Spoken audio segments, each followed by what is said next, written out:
السلام علیکم معزز طلباء کرام، آپ سب کیسے ہیں؟ آج ہم تفسیر بیضاوی کے سبق نمبر 240 کو پڑھیں گے۔ آج کے ہمارے سبق کا عنوان ہے اگلی آیت کا عنوان۔ آج کے ہمارے سبق کی عبارت وَإِن كُنتُمْ فِي رَيْبٍ مِّمَّا نَزَّلْنَا عَلَىٰ عَبْدِنَا فَأْتُوا بِسُورَةٍ والی آیت سے شروع ہوتی ہے۔ آج کے سبق میں ہم آئندہ جو یہ آیت میں نے تلاوت کی ہے اس کا ترجمہ تو ہم کریں گے، لیکن اس آیت کے نزول کی وجہ کیا ہے، تو آج کا جو ہمارا سبق ہے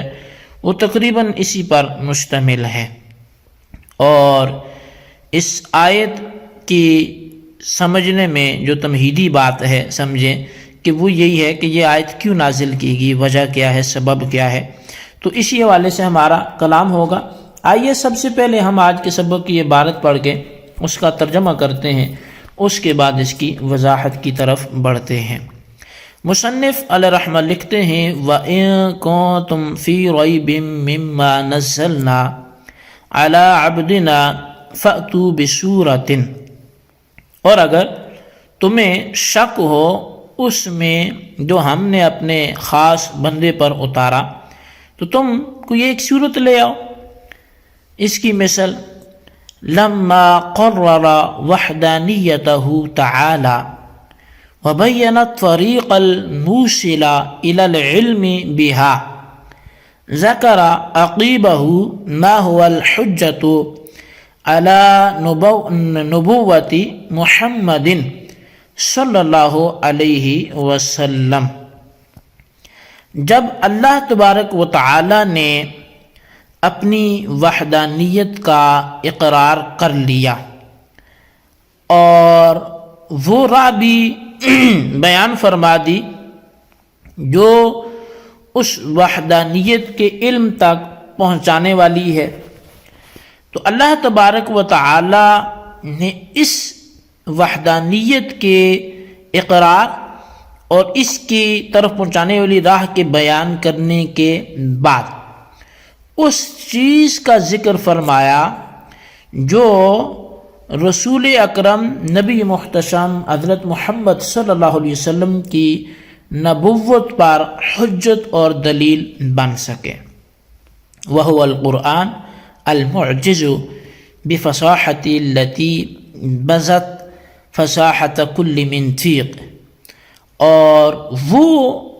یعنی جو لوگوں کو عاجز کر دینے والا ہے وہ قرآن کریم ہے جو معجز ہے اپنی فصاحت کے ذریعے، جو لوگوں کو اپنی فصاحت کے ذریعے اپنی زبان کی اس عمدگی کے ذریعے لوگوں کو عاجز کر دینے والا ہے، اور ہر بڑے سے بڑے بلیغ کی فصاحت پر اس کی فصاحت وہ غالب ہے۔ وَإِفْحَامُهُ مَنْ طُولِبَ بِمُعَارَضَتِهِ مِنْ مَسَاقِعِ الْخُطَبَاءِ مِنَ الْعَرَبِ الْعُرَبَاءِ مَعَ كَثْرَتِهِمْ وَإِفْرَاطِهِمْ فِي الْمَضَاضَةِ وَالْمُضَارَةِ وَتَهَالُكِهِمْ عَلَى الْمَعَازَةِ وَالْمَعَارَةِ، اور ان لوگوں کو لاجواب کر دینے کے ذریعے جن سے قرآن کا مقابلے کا مطالبہ کیا گیا، یعنی عرب خالص کے فصیح و بلیغ لوگ، باوجود اس کے کہ وہ کثیر التعداد تھے اور دشمنی اور ضرر رسانی میں وہ غالی تھے، غلب کرنے والے تھے، اور دفاع اور فتنہ انگیزی میں انتہائی حریص تھے، اور اللہ تعالی نے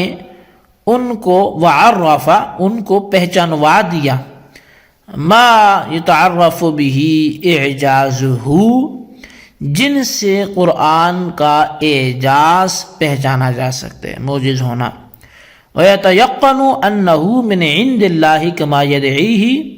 اور جن سے یہ یقین کر لیں وہ کہ یہ اللہ کی جانب سے ہے، یا جس سے یہ یقین کیا جا سکے، ویتیقن کہ بے شک یہ قرآن کریم جو ہے یہ اللہ کی جانب سے ہے، جیسا کہ رسول اکرم صلی اللہ علیہ وسلم اس کا دعویٰ فرما رہے ہیں۔ جی طلبہ کرام، یہ تھی ہمارے آج کے سبق کی عبارت اور اس کا ترجمہ۔ اب آئیے اس کی وضاحت کی طرف ہم بڑھتے ہیں۔ مصنف علیہ رحمہ نے اس آیت کے حوالے سے فرمایا کہ اللہ تبارک و تعالی نے پہلے اپنے رب ہونے کو بھی بیان کر دیا، اچھا وہی مستحق عبادت ہے، اسی کی پرستش جائز ہے، اس کو بھی بیان کر دیا۔ پھر اللہ تبارک و تعالی نے اپنے ساتھ کسی کو شریک ٹھہرانے کی ممانعت بھی فرما دی، اپنی وحدانیت کا کئی تمثیلوں سے وضاحتیں کر کر کے وہ اقرار کروا دیا اور یہ باور کروا دیا کہ وہ ایک ہے، اور اس کو کس انداز سے تم پہچان سکتے ہو اس کی وحدانیت کو، وہ مختلف چیزیں بیان کی۔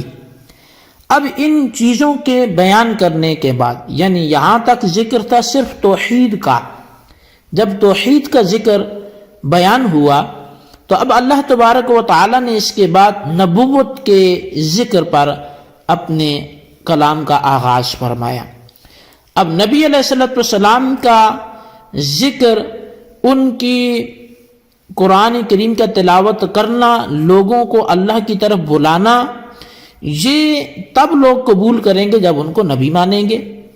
اور نبوت پر دلیل اللہ نے کیا دی؟ فرمایا یہ جو کلام کرتے ہیں اسی کو دیکھ لو، اسی کو سن لو۔ یہ جو بات کرتے ہیں غیر نبی کر ہی نہیں سکتا، کیونکہ یہ جو بات کرتے ہیں وہ رب کا کلام پڑھتے ہیں، وہ اللہ کا قرآن پڑھتے ہیں، اور قرآن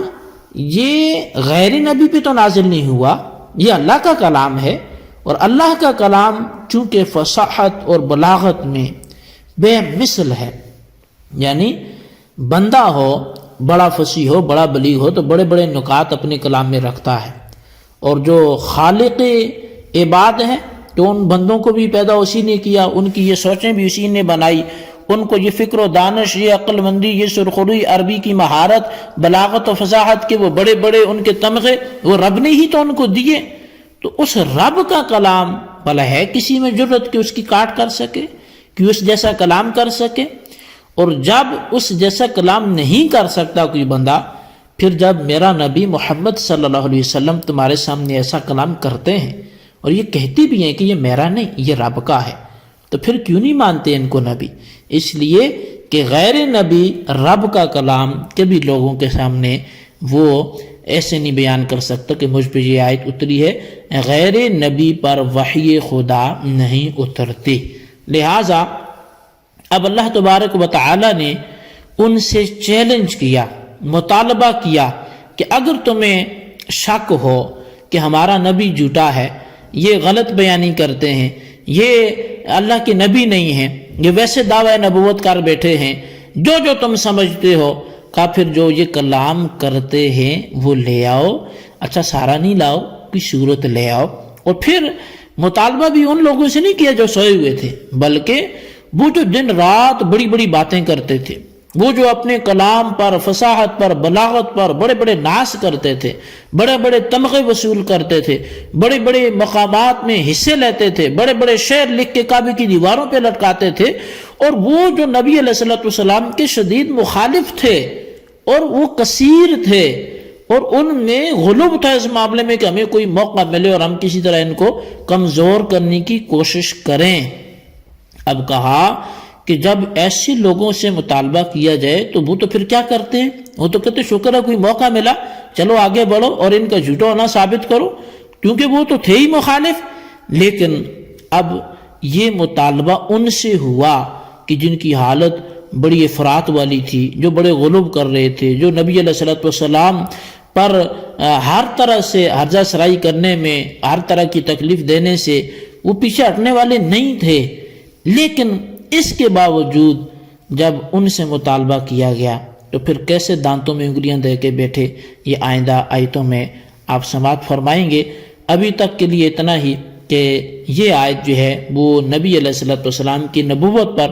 دلیل بنا کر اللہ تبارک و تعالی نے نازل فرمائی، چونکہ یہ قرآن پڑھتے ہیں اور قرآن غیر نبی پر نازل نہیں ہو سکتا۔ تو آج کے سبق کو ہم یہیں پہ موقوف رکھتے ہیں، اسی کو آپ اچھی طرح سمجھیں، خلاصہ ذہن میں رکھیں، عبارت کو سمجھیں، آگے کی عبارت آپ تیار کریں۔ انشاءاللہ آئندہ سبق میں ہماری ملاقات ہوگی۔ اللہ تبارک و تعالیٰ سے دعا جو کچھ ہم نے پڑھا سنا اسے یاد رکھنے کی توفیق نصیب فرمائے۔ آمین بجاہ النبی الامین صلی اللہ علیہ وسلم۔